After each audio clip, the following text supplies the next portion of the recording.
Welcome back to మనం TV. నేను మీ పవన్ బెస్వాడ. ఉత్తరప్రదేశ్లో సంచలనం సృష్టించిన వరుస హత్యల కేసులో రామ్ నిరంజన్ అలియాస్ రాజా కోలందర్ అతడి అనుచరుడు బక్షరాజ్ కు లక్నో కోర్టు జీవిత ఖైదు విధించింది. ఇద్దరు వ్యక్తులను అత్యంత దారుణంగా చంపిన ఈ కేసులో ఈ తీర్పు వెలువరించింది ధర్మాసనం. కోలందర్ ఒక నరమాంస భక్షకుడని, మనుషుల తలలతో సూప్ తయారు చేసుకుని తాగేవాడన్న ఆరోపణలున్నాయి. శంకర్గఢ్కు చెందిన కోలందర్ చౌకీలోని సెంట్రల్ ఆర్డినెన్స్ స్టోర్లో క్లాస్ 4 ఉద్యోగి. కోలందర్ తనను తాను రాజుగా భావించేవాడట. అందుకే తన పేరును రాజా కోలందర్గా మార్చేసుకున్నాడు. 2000 సంవత్సరంలో హిందీ దినపత్రికలో జర్నలిస్టుగా పనిచేస్తున్నటువంటి ధీరేంద్ర సింగ్ హత్య చేశాడు. దీంతో పోలీసులు అతన్ని అరెస్టు చేసి విచారణ చేయగా పోలీసులకు విస్తుపోయే నిజాలు తెలిసాయి. అతడి ఇంట్లో 14 హత్యలు చేసినట్లు పుర్రెలు, ఎముకలు కూడా దొరికాయి.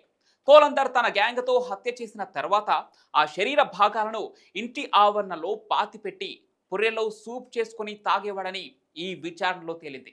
అలాంటి నరరూప రాక్షసుడికి జడ్జి జీవిత ఖైదీ శిక్ష విధిస్తూ ఉంటే కోలందర్ ఎలాంటి పశ్చాత్తాపం, భయం లేకుండా నవ్వుతూనే కనిపించడం ఆశ్చర్యాన్ని కలిగించింది.